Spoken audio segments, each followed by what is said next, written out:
정경심 교수가 오늘 오전 9시 40분부터 구속 뒤 세 번째로 검찰에 나와 조사를 받고 있습니다. 지난 두 번의 조사에선 입시 비리와 증거 은닉 부분에 대한 조사가 진행된 만큼 오늘 조사에선 사모펀드 의혹에 대한 조사가 이뤄질 것으로 보이는데요. 그래서일까요? 오늘은 정 교수의 자산 관리인 김경록 씨도 검찰에 소환돼 조사를 받고 있습니다. 한편 어제는 조 전 장관이 오전부터 서울구치소를 찾아 정 교수를 접견했습니다. 일각에서는요, 이 공범으로 의심받는 조 전 장관이 정 교수를 접견하는 게 적절하냐 이런 지적도 나왔는데요. 물론 과거 최순실 씨가 딸 정유라 씨와 접견이 제한됐던 만큼 가족이더라도 공모관계가 인정된다면 접견이 제한될 수 있습니다. 하지만 이 접견 제한은 증거인멸이나 입맞추기 가능성을 우려해하는 조치인데요. 그런데 조 전 장관은 어제 변호인이 동석하는 특별 접견이 아닌 일반인 접견을 한 것으로 알려졌는데 이 경우엔 접견이 모두 녹음과 녹화돼 추후 증거로도 쓰일 수 있습니다. 사실상 접견으로 말을 맞추거나 증거를 인멸하는 건 어려운 겁니다. 프레스코, 조 전 장관의 소환 임박했는지 이야기 나눠보겠습니다. 네, 유호정 기자. 오늘 정경심 교수가 세 번째로 소환 조사를 받았어요. 그렇죠? 최근에 언론에 보도되는 것은 이 조국 전 장관의 직접 개입 여부, 또 뇌물죄, 여러 가지 혐의인데 혹시 정경심 교수의 혐의보다는 조 전 장관의 혐의 쪽에 방점을 두고 오늘 소환 조사가 이뤄진 것인지 아니면은 정경심 교수 개인의 혐의를 좀 더 확인하기 위해서 오늘 세 번째 소환 조사가 이뤄진 것인지 어느 쪽 가능성이 더 큰 건가요? 네, 일단 법조계에서는 이 정 교수의 기소 전후로 조 전 장관이 소환이 될 것이다 이런 관측이 나오고 있기 때문에 조 전 장관의 연결고리를 분명히 찾으려고 할 겁니다. 예. 그런데 앞서 두 번의 조사에서는 입시 비리와 이 증거은닉 부분에 대한 조사를 한 만큼 오늘은 이 정 교수의 사모펀드 의혹에 대해서도 조사를 할 텐데요. 이 계속 논란이 되고 있는 WFM 주식 차명 매입 의혹과 관련해 조 전 장관이 이를 알고 있었는지 이것을 조사할 것으로 보입니다. 한편 오늘은 정 씨의 자산 관리인 김경록 씨도 소환이 됐습니다. 예. 김 씨가 소환된 건 정 교수 구속 이후로는 처음인데요. 그동안 증거은닉 관련해서 두 사람이 진술이 엇갈렸는데 이에 대한 확인이 이뤄질 가능성도 있습니다. 물론 대질 조사는 한쪽이라도 거부하면 이뤄질 수 없기 때문에 가능성은 높지 않다는 분석이고요. 수사 마무리 단계인 만큼 조 전 장관의 소환에도 관심이 높아진 상황에서 검찰이 이 부분에도 분명히 집중을 할 것으로 보입니다. 오늘 일부 언론의 단독이다, 이렇게 기사가 나온 걸 제가 봤어요. 국민일보긴 합니다만은. 김경록 씨가 오늘 조사에서 굉장히 정경심 교수 측에 불쾌했다. 쉽게 말하면 자신에게 모든 죄를 뒤집어 씌우려고 한다라고 해서 김경록 씨가 상당히 반발하는 식으로 검찰 조사에서 진술을 했다. 이렇게 보도가 됐어요. 사실관계 확인이 좀 어렵긴 합니다만은 지금 그 가능성이 있는 겁니까? 네, 그렇습니다. 이 검찰 수사의 구체적인 진술 내용은 확인을 할 수 없지만 그러나 그동안에 이 김경록 씨의 변호인 입장을 들어보면은 그럴 가능성이 높습니다. 그동안 정 교수는 이 증거인멸 관련해서 본인이 시킨 게 아니라 김 씨, 자산관리인 김 씨가 알아서 그게 좋을 거라고 판단을 해서 했다. 이런 주장을 했습니다. 예. 그러니까 본인은 이 증거은닉, 증거인멸 이거를 교사한 적이 없다는 입장이었는데요. 김 씨는 이 부분에 대해서 상당히 억울했던 것으로 전해집니다. 김 씨는 이 행동의 결과를 보고 보면 증거인멸이라고 하면은 그럴 수 있겠다. 이 점은 분명히 인정을 했는데요. 예. 그런 반면에 이는 본인이 직접 자발적으로 한 게 아니라 정 교수가 시켜서 한 거다. 본인의 단독 범행은 아니다라는 주장이었습니다. 그렇기 때문에 구체적으로 어떤 워딩이 나왔는지는 확인할 수 없지만 이와 비슷한 진술을 했을 가능성은 높습니다. 예. 남의 언론 단독이라 저희들이 사실관계 확인이 안 돼서 맞다 틀리다 저희들이 여기서 말씀드리긴 좀 어려울 것 같습니다. 어쨌든 간에 김경록 씨 측에서는 상당히 정경심 교수 측의 진술 내용에 대해서 불만이 있고 그래서 그런 내용들에 대해서 황당해한다. 이제 이 정도의 분위기는 맞다. 알겠습니다. 김태일 기자, 굉장히 달라요. 그렇죠? 지난번에 김경록 씨가 유시민 이사장 알릴레오 방송에서 인터뷰한 내용을 보면은 당시에는 정경심 교수하고 자신이 굉장히 얘기가 잘 돼서 그래서 PC 교체라든지 하드디스크 교체라든지 등등의 일을 같이 했다라는 식으로 얘기가 나오는데 이제는 당신이 주범이다, 당신이 시킨 거다. 이런 식으로 서로 떠넘기기로 좀 분위기가 바뀌었네요. 그렇습니다. 말씀하신 것처럼 김경록 씨의 이런 태도가 좀 바뀌었는데 당시에는 이 주식 관련해서도 예. 정경심 교수가 오촌 조카에게 상의를 당했다고 보면 쉬울 것이다라면서 이제 정경심 교수 측에 대해서 좀 유리한 이런 얘기도 많이 오히려 하고 있지 두둔한 않습니까? 거였죠. 그렇습니다. 그러다 보면 이제 정경심 교수의 구속 이후에 한 명, 두 명씩 좀 심경의 변화가 있는 거 아닌가. 오촌 조카 같은 경우에도 지난번 그 재판에 나왔을 때 정경심 교수에 대해서 상당히 좀 불쾌하고 좀 기분이 상했다 이런 얘기를 하지 않습니까? 예. 그렇기 때문에 주변 사람들이 하나둘씩 좀 심경의 변화를 일으킨 거 아닌가 이렇게 좀 생각이 듭니다. 예. 황당했다. 뭐 이런 진술을 했는지 여부도 사실은 조금 더 확인이 필요해 보이는 대목이긴 합니다만은 어쨌든 과거와는 조금 다른 양상으로 관련자들의 진술이 좀 바뀌고 있다. 그렇습니다. 알겠습니다. 조국 전 장관 어제 저희들이 잠시 집 밖으로 나가는 모습 사진을 이제 소개해드렸는데 알고 봤더니 그게 정 교수를 면회 간 거였습니까? 네, 그렇습니다. 어제 이 시간에는 저희가 이제 조 전 장관의 외출 모습이다 그래서 짧게 이제 사진과 함께 말씀드렸는데 당시에는 외출을 갔다가 돌아오는 사진이어서 저희가 이제 행선지는 좀 알려지지 예. 않았는데 알고 봤더니 어제 오전 9시에 이제 서울구치소를 방문해서 이 부인 정경심 교수를 면회를 하고 오후 1시에 이제 돌아오면서 예. 찍힌 그런 사진이거든요. 조 전 장관 같은 경우에는 정경심 교수가 구속된 바로 다음 날 아들과 함께 면회를 갔었죠. 그런데 예. 어제는 아들 없이 이제 혼자서 면회를 갔습니다. 이 정경심 교수가 지금은 검찰에 소환돼서 조사를 받고 있는데 어제는 조사를 받지 않았거든요. 아마도 검찰 소환이 없다는 걸 알고서 면회를 간 것 같고요. 면회를 마치고 나오는 길에 이제 몇몇 기자와 좀 맞닥뜨렸는데 어떤 얘기를 나누셨냐. 그리고 WFM 이 주식과 관련해서 여러 가지 얘기를 질문을 했지만 역시나 묵묵부답으로 일관했습니다. 예. 유호정 기자, 앞서 잠깐 이제 유 기자가 발제한 걸 들어봤더니 조 전 장관이 뭐 저희도 다뤘습니다. 이 주제는 조 전 장관이 부인 정경심 교수를 면회하는 것이 뭐 조 전 장관도 지금 여러 가지 피고발인 신분으로서 여러 가지 혐의를 좀 받고 있으니까요. 그렇다고 피의자는 아니지만 이게 과연 적절하느냐, 적절하지 않느냐 계속 논란이 되는 모양이죠. 네, 이 가족이더라도 공모 관계가 인정이 되면은 사실상 이 접견 금지를 할 수 있기 때문에 이 부분이 예. 논란이 되고 있는데요. 일단 검찰 관계자는 그동안 같이 거주를 해온 가족이었다는 점을 고려해서 이 접견 제한 금지를 신청할 계획은 없다고 밝혔습니다. 예. 그런데도 이런 얘기가 나오는 게 이제 조 전 장관의 공모 관계 이 여부 때문에 이 부분이 나오는 건데요. 예. 일단 이 조 전 장관이 소환 조사를 한 번도 받지 않은 점을 했다면 이 공모 관계가 아직 확실하지 않은 상태이기 때문에 이 접견 금지가 이뤄질 가능성은 낮다고 보여지고요. 그리고 또 이 정유라 씨랑 최순실 씨 같은 경우에는 그 전에 같이 동거를 하는 사이가 아니었기 때문에 귀국을 하면서 이제 새로 맞맞출 정황이 예. 있었다는 판단에서 이제 이 조치가 이뤄진 것으로 보이는데 조 전 장관은 이 이제 기소가 이뤄지기 전에 이 정 교수와 이미 같이 거주를 하고 있었던 상황인 점을 고려하면은 지금 이 접견 금지 조치가 아무래도 인도적인 차원에서 조금 과잉 조치 아닌가 이렇게 생각할 수 있을 것 같습니다. 지금 이 구치소 면회 시스템을 보면은 접견을 하더라도 주고받은 말들이 다 기록이 되잖아요. 그렇죠. 교도관도 옆에 그 있고. 부분 그러니까 때문에 굳이 접견 예. 금지를 할 필요가 없는 거예요. 증거인멸 가능성이 없는 거예요. 거기에 교도관이 옆에 상주에서 얘기한 걸 다 적거든요. 예. 그리고 면회 시간도 10분이에요. 그러니까 중요한 얘기를 할 수가 없는 거죠. 뭐 수화로 할 수도 없는 거고 예. 거의 뭐 소통이 불가능하니까 그 정도는 좀 양해가 되는 부분이 아닌가 이렇게 싶어서 접견 허용을 한 것 같습니다. 예. 굳이 검찰이 그럴 생각도 없지만 굳이 할 이유도 없다. 예, 뭐 증거 말맞추기를 할 가능성은 없다. 예, 뭐 자유롭게 부부관계니까요. 예, 접견해도 될 것 같습니다. 지금 어제 오늘 계속 나오는 얘기가 이른바 이 5천만 원 미스테리예요. 그렇죠? 조국 전 장관의 계좌에서 그것도 청와대 인근 ATM기에서 여러 차례에 걸쳐서 5천만 원이란 돈이 정경심 교수에게 건네갔고 정 교수는 그 돈 가지고 2차 전지업체, 연료전지업체인 WFM의 주식을 시가보다 싸게 샀다.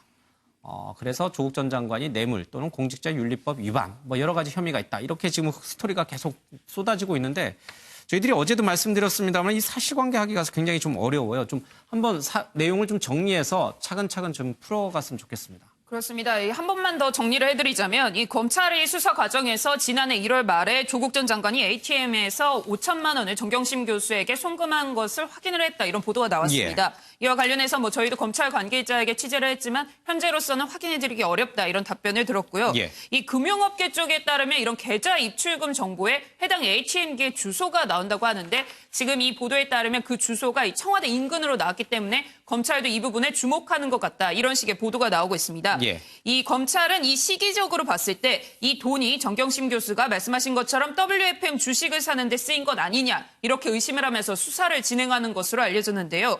하지만 이제 저희가 하나 좀 짚고 넘어가야 할 부분은 이 조 전 장관과 정경심 교수가 부부이기 때문에 예. 꼭 이 주식을 매입하는 목적이 아니었다고 하더라도 다른 이유에서 어떤 송금이 이루어졌을 가능성이 있습니다. 지금 현재로서는 이 돈이 실제로 송금이 됐는지 여부도 확인이 되지 않은 상황이고 예. 또 만약에 송금이 됐다고 하더라도 그게 어떤 다른 집안상의 이유 때문인지 가족 간에 어떤 문제가 있어서 돈을 송금한 것인지 아니면 실제로 이 돈이 어떤 주식 매입에 쓰이기 위해서 송금이 이루어졌던 것인지에 대해서는 아직은 단정을 할 수 없는 그런 상황입니다. 그럼에도 불구하고 자꾸 관련된 보도들이 쏟아지고 있습니다. 중앙일보에서는 청와대 내부의 ATM기, 모 은행의 ATM기를 이용했다 이런 얘기도 있고 또 일부 언론에서는 한 번만 송금한 게 아니라 2번 송금한 것이다. 그러니까 여러 차례 또 송금을 한 것이다. 이런 보도도 나오는데 일단 검찰도 그렇고 우리 취재진들이 확인을 해도 쉽게 확인이 되지 않는 부분이다. 이런 뜻인 거죠. 그렇습니다. 말씀하신 것처럼 이 청와대에도 민간인이 들어갈 수 있는 곳이 있고 또 직원들만 들어갈 수 있는 공간도 있습니다. 그런데 이 조 전 장관이 이용했을 것이라고 추정되는 은행의 ATM기는 청와대 직원들만 드나들 수 있는 공간에 있었다. 이런 내용의 보도가 나온 건데요.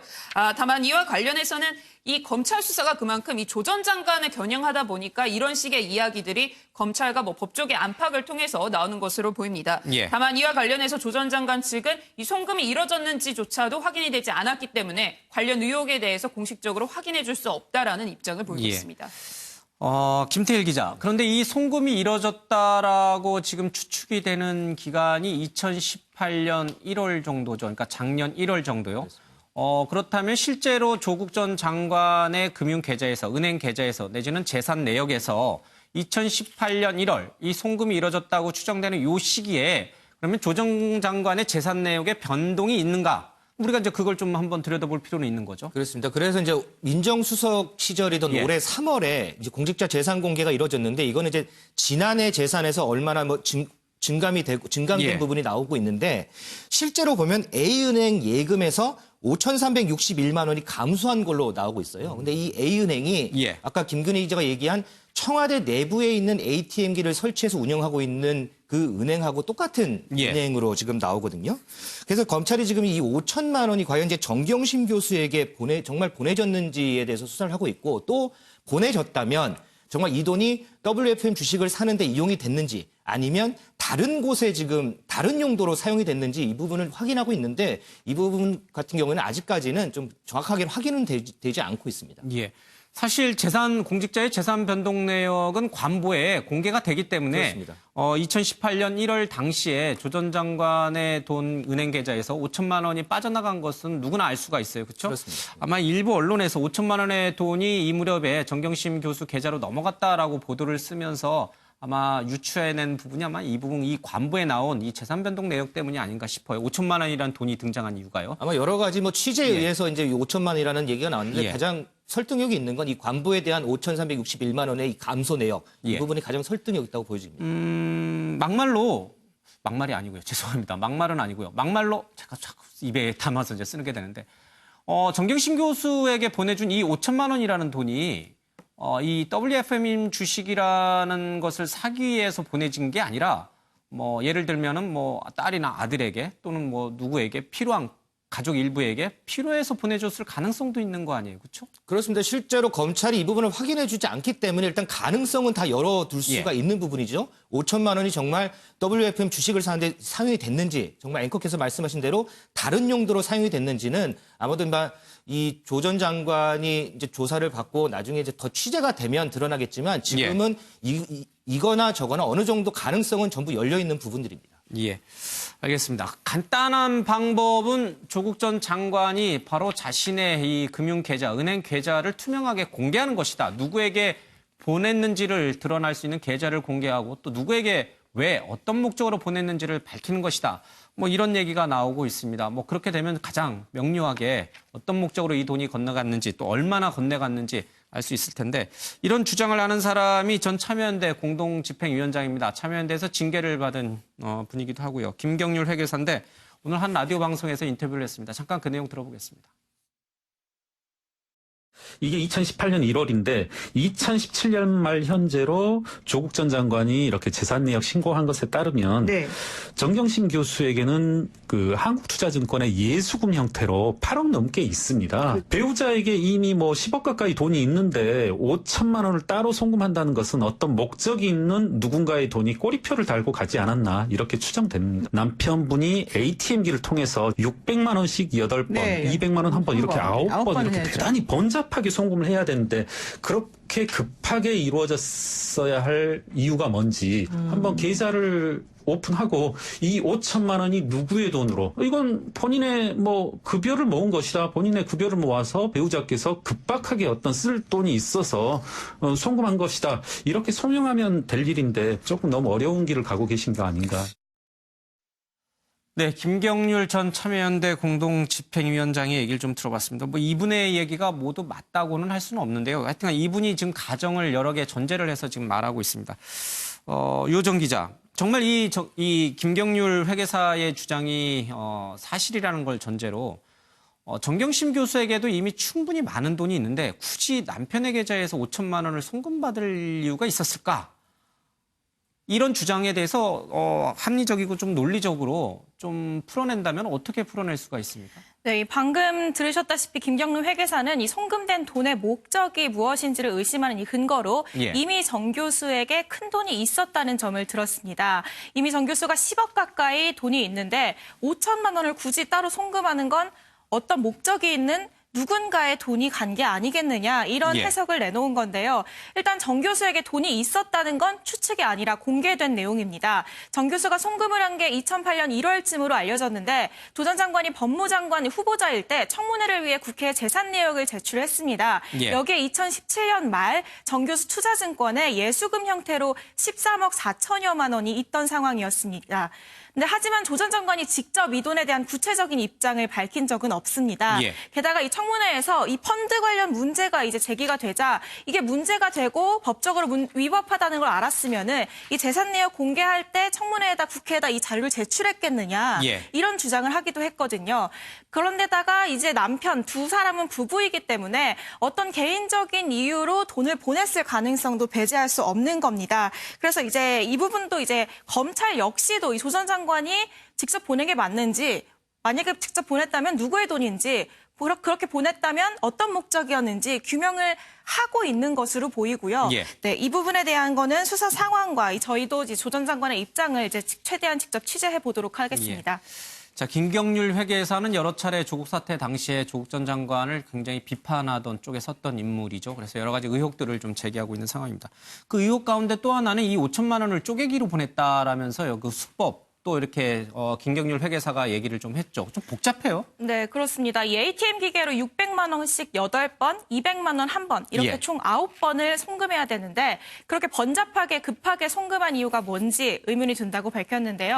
일단 ATM 이체 한도와 관련해서는 이 각 은행이 최근 보이스피싱 사건이 늘어나면서 1회 이체 한도를 600만 원 그리고 1일 한도는 3천만 원으로 정해놓은 것은 맞습니다.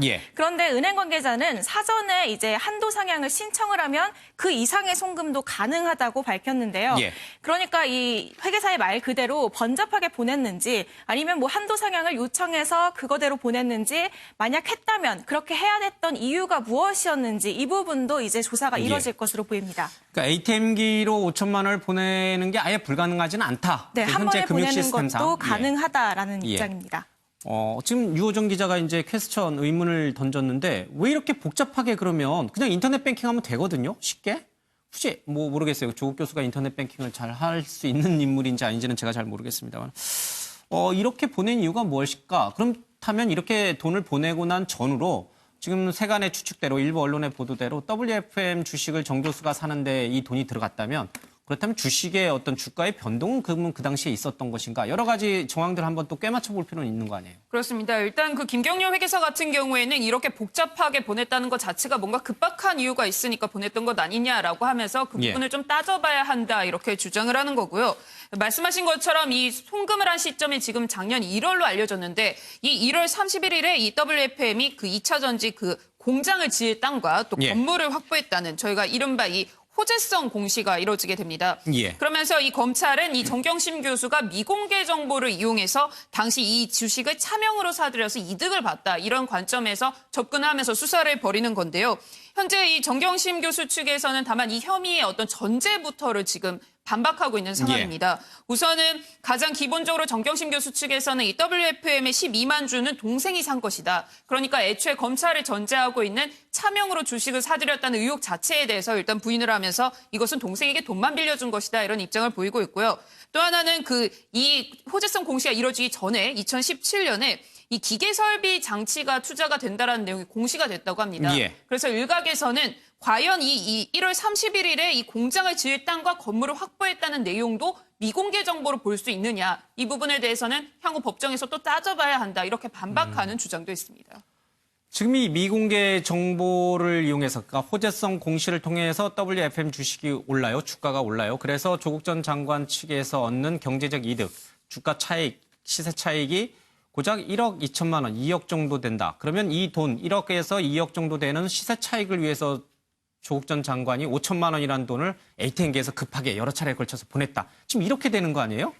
5천만 원 투자해서 1억 번다. 2배 버는 거니까 뭐 나름 솔깃할 수는 있겠지만 민정수석이라는 위치에서 과연 그 정도 시세 차익 때문에 이렇게 번잡스럽게 했을까? 김종민 의원이 대표적으로 이런 논리를 주장해요. 어떻게 보세요? 그렇습니다. 말씀하신 것처럼 과연 정말로 이 미공개 정보를 이용해서 이득을 봤다고 하면 그 당시에 이 정경심 교수 말고도 이제 투자했던 더 큰 이득을 봤던 사람들까지도 같이 봐야 하는 거 아니냐 이런 식의 주장들이 나오고 있고요. 이와 관련해서는 뭐 향후 법정 공방에서 다시 다뤄지게 될 예정입니다만 이 정경심 교수 측에서는 동생이 산 것일 뿐더러 이 이득 자체에 대해서도 우리가 이득을 얻은 게 없다. 우리는 뭐 오촌 조카의 뭐 사기 피해자다 이런 입장을 보이고 있기 때문에 향후 이와 관련해서는 검찰과 기본적으로 보고 있는 시각 자체가 달라서 이 전제 자체와 관련해서는 법정에서 다뤄질 것으로 보입니다. 지금 나오고 있는 언론의 보도 또 그리고 회계사 김경률 씨의 주장이 다 맞다면 조국 전 장관에게는 뇌물죄가 적용될 수도 있고요. 또 민정수석으로서 공직자윤리법을 위반한 그런 죄까지도 좀 추가가 될 수 있습니다. 유 기자. 조국 전 장관도 이 내용들, 언론이 보도하는 내용을 잘 알고 있으니까요. 여기에 대한 방어 논리, 대응 논리를 개발하고 있을 텐데 어떤 전략으로 나올 것 같습니까? 네, 일단은 이 조 전 장관이 이와 관련한 내용을 전부 다 모른다. 이 부분이 이제 최선의 전략이다. 네, 이렇게 해석을 하고 있는데요. 검찰은 이 모든 가능성을 열어두고 법리 검토를 하는 만큼 뇌물죄를 검토하는 건 당연한 일입니다. 그런데 실제로 이 뇌물죄를 적용할 수 있을지 또 적용을 한다 해도 법원에서 최종적으로 인정이 될지는 별개의 문제인데요. 일단 조 전 장관이 주식을 시세보다 싸게 매입을 해서 이익을 본 것을 알고 있었다면 뇌물죄가 적용이 될 수 있다는 분석이 나오는데 듣는 것만 해도 조금 포괄적이긴 합니다. 네, 일단은 그 이익 자체도 문제가 될 수 있는데요. 그 조범동 씨로부터 사기를 당했다, 이익을 본 게 없다 이렇게 주장을 하고 있기 때문에 이 싸게 쌈으로써 실제로 얼마나 이익을 받는지가 첫 번째고요. 또 그렇게 생긴 이익이 뇌물인지 이 싸게 줌으로써 어떤 대가가 있었는지가 두 번째. 또 그 대가가 이 조 전 장관의 직무와 관련이 있는지도 봐야 합니다. 이 공무원은 이 직무 관련성을 굉장히 넓게 보고 있어서 적용이 될 거다 이런 해석도 있는데요. 반면 이 단순한 막연한 기대감을 가지고 공무원에게 이익을 줬다는 거는 조금 어려울 수 있다. 이런 해석까지 분분합니다. 때문에 이 검찰이 대가를 증명한 구체적인 물증을 찾아야 한다. 이런 해석도 나오는데요. 그런 반면 이 대가를 증명하지 않아도 된다는 해석도 있습니다. 제3자 뇌물수수죄는 부정한 청탁이 있어야 하는데 단순수뢰죄는 부정한 청탁을 요건으로 하지 않기 때문인데요. 단순수뢰죄는 공무원이 직무와 관련해 돈만 받으면 대가가 없어도 성립을 합니다. 다만 이를 적용하려면 정 교수가 받은 게 조 전 장관이 받은 거랑 같은 거다 이렇게 봐야 하는데요. 이 해석을 하는 법조인들은 대법원이 배우자는 제3자에 해당하지 않는다고 판결한 그 판례를 근거로 들고 있습니다. 예. 그런데 아까 말씀드린 것처럼 이렇게 여러 가능성이 있지만 최종적으로 이를 조 전 장관이 몰랐다면 모든 게 적용이 다 힘들어집니다. 그렇기 때문에 조 전 장관이 알았는지 몰랐는지는 모르겠지만 몰랐다고 주장을 할 가능성이 크고요. 그게 유일한 전략이라는 해석이 나오고 있는데요. 예. 그렇게 되면 이제 검찰은 그 조 전 장관의 진술을 깰 녹취나 이 다른 객관적인 물증을 얼마나 손에 쥐고 있는지 그게 관건이 될 것으로 예. 보입니다. 실제 조 전 장관은 뭐 청문회에서도 그렇고요. 법무장관 된 이후에도 여러 차례 관련해서 이어 사모펀드 관련해서는 전혀 모른다. 부인도 몰랐고 나도 모른다. 이제 이렇게 주장을 계속 해오고 있죠. 윤 의원님, 지금 뭐 얘기를 들어보니까요. 저희 우리 기자들이 정리를 깔끔하게 아주 잘했는데 조 전 장관이 실제 돈을 보냈는지 그리고 그 돈을 정 교수가 어디에 쓸지를 알고 있었는지 그리고 그래서 정 교수가 시세 차익을 얻는데 그 돈이 들어갔는지 뭐 여러 가지 가정들, 전제들이 다 성립해야지만 뇌물죄와 공직자윤리법이 적용이 돼요? 그렇죠. 예, ATM기로 예. 조 장관이 민정수석대 2008년 1월 달에 보냈잖아요. 정경심 교수 예. 부인한테. 근데 그 목적이 뭔지 그 돈으로 뭐 생활비로 쓸 수도 있고 남한테 빌려줄 수도 있고 그 돈으로 딸 집을 구해줄 수도 있고. 그렇죠. 예. 주식을 살 수도 있고 지금 문제는 WFM이라는 코링크 B에서 투자한 주식을 WFM을 샀으면 예. 그게 이제 뇌물죄다 또 공직자윤리법 위반이 예. 되는 거죠. 근데 그렇지 않고 딴 데 썼으면은 그건 뭐 해당이 안 된다. 공직자윤리법은 공직자와 그 배우자 정경심 씨가 직접 주식 투자를 금지한 거예요. 그러니까 예. 부인이 투자하고 하더라도 그건 공직자윤리법에는 위반이 됩니다. 예. 다만 이제 뇌물죄는 굉장히 좀 복잡하죠. 조국 장관이 민정수석 때 2억 원을 싸게 그 주식을 샀다면 그게 이제 뇌물죄가 되는 건데 그렇게 하려면은 부정한 청탁이나 직무 관련성 이걸 입증해야 하기 때문에 이것도 뭐 간단한 일은 아니다 이렇게 볼 수 있겠습니다. 예. 정경심 씨 동생 집에서 주식 발견된 게 12만 주 6억 원어치를 발견했거든요. 근데 그걸 정경심 씨가 이걸 내 거다 이렇게 인정하면은 이게 뇌물죄를 엮기가 좀 쉬울 텐데 이거 내 거 아니다. 나는 돈만 빌려줬지 그건 동생 거다. 정경심 씨가 지금 그렇게 얘기하잖아요. 그게 틀렸다는 거를 검찰이 좀 입증해야 되는 거 아닌가 이렇게 싶습니다. 예. 다만 이제 뇌물죄는 경제 공동체 과거 박근혜 전 대통령하고 최순실 씨가 경제 공동체로 해서 둘 중에 한 사람이 받은 거는 같이 받은 걸로 뇌물죄로 이렇게 엮였잖아요. 예. 그래서 만약에 정경심 씨가 받은 거다 그러면 그 조국 장관하고 같이 받은 걸로 경제 공동체로 그렇게 인정될 가능성이 굉장히 높아 보입니다. 예. 네. 조금 더 이제 상황들을 저희들이 좀 확인을 하면서 따라가야 될 필요가 있는 것 같습니다. 자, 조국 전 장관이 사태 때문에 우리 민심이 굉장히 갈라졌다는 얘기들을 참 많이 해왔습니다. 어제 저희 MBN 김민수 기자가 이제 단독으로 취재한 내용인데 급기야 이 택시 기사와 승객 간에 이 좀 몸싸움, 칼부림까지 좀 있었습니다. 직접 영상으로 보겠습니다. 아직 판결이 안 났으니까 그거 봐야죠. 판결 거치고 가려고. 여기가 항상 페이스북에 올렸던 게 있잖아요. 자기하고 너무 독특한 얘기를 하고 있잖아요. 저는 장사하고 돈 잘 벌어요. 한 달에 한 1,000만 원 이상 벌어요. 상위 10% 진보들 있죠. 미국에 사장님, 아들내미, 딸내미 있죠. 남의 얘기는 하지 마시고 하고 싶은 얘기만 하세요. 제가 지금 나쁘면은 믿지 마세요. 그냥 칼날이 남아 있었거든요. 찡 미는 소리가 들렸으니까. 그러면 나만 위험하니까 나는 이게 조용히 운전 때문에 자꾸 갔어요. 손님한테 나머지를 거실러 줘야 되잖아요. 돈을 찾으면서 내가 112에다 전화를 때렸죠. 경찰서에서 나오고 나니까 상태가 안 좋은 것 같아요. 그래서 정신과 병원을 찾아서 진찰을 좀 받았죠. 네, 조국 전 장관 사태 때문에 우리 사회가 아주 극과 극으로 양극화된 모습을 보일 때 술자리에서도 어떤 모임에서도 동창회든 아니면 부자지간의 식사 자리에서든 조국 전 장관 얘기는 하지 말자. 왜냐하면 싸우니까요. 그런 우스갯소리가 있었는데 이 우려가 실제로 일어났군요. 그렇습니다. 이 사건이 이제 지난주 24일 날 있었던 예. 일인데 이 택시가 이제 노원 쪽, 서울 노원 쪽으로 향하던 길에 이 승객이 이제 기사에게 아까 보셨다시피 정경심 교수의 구속에 대해서 어떻게 생각을 하느냐 이렇게 예. 물어봤고 그런데 이제 그 기사분들은 이제 기사는 이제 원론적으로 이제 판결이 안 났으니까 좀 두고 봐야죠라고 했죠. 예. 이 부분들은 여기가 우리가 이제 택시에서 흔히 겪을 수 있는 뭐 이런 얘기지 않습니까? 그런데 갑자기 이 승객의 말투가 달라지더니 그럼 기사님은 서초동으로 가셔야 되겠네. 그러면서 흉기를 이제 기사 목에다가 흉기를 들이댔다라는 거예요. 예. 그러면서 이제 욕설을 하고 막 그랬다는데 일단 이 기사분 같은 경우에는 이제 이제 흉기가 목 앞에 있으니까 생명의 위협을 느꼈겠죠. 그럼에도 예. 불구하고 이 승객을 일단은 목적지에 내려준 다음에 이제 경찰에 신고를 해서 이 승객이 붙잡혔는데 이 대화 내용은 이 택시 블랙박스에 고스란히 녹화가 돼 있었습니다. 그리고 이 승객 그 안에서 흉기가 발견됐기 때문에 일단은 부인은 못하는 상황이고 경찰에 일단은 연행된 상황이고요. 이 기사 같은 경우에는 이 택시 기사를 하면서 이 위협을 당한 걸 처음이라고 해요. 그럼에도 불구하고 핸들을 꺾거나 했을 때 더 큰 사고가 날 것 같으니까 그래서 묵묵히 일단은 노원 쪽으로 목적지까지 내려준 거고요. 근데 이제 승객도 좀 거스름돈을 받고 내리면서도 계속해서 위협을 했다고 하죠. 그러면서 이제 물론 이제 외상은 없지만 정신적인 상당히 충격을 받아서 오늘 뭐 정신과 진료도 받고 했다는 뭐 그런 얘기가 있습니다. 예. 정경심 교수에 대해서 어떻게 생각하느냐? 그건 뭐 재판 지켜보면 되죠. 원론적인 대답이잖아요. 그것 때문에 승객이 택시기사 그런 말한 택시기사를 위협하고 좌빨이다 뭐다 이렇게 얘기하는 거. 저도 뭐 택시를 이용할 때 기사분이 뭐 저한테 이런 질문을 할 때도 있고 저도 뭐 물어볼 때도 있고 해서 서로 대화로 끝나면 되는데 문제는 자기 마음에 안 든다고 흉기를 위협하고 범죄가 됐다는 게 이제 문제인 거죠. 참 우리 사회가 얼마나 좀 갈라져 있는지 여실히 들어준 것 같습니다. 이거 취재한 김민수 기자는 이거 어떻게 취재했어요?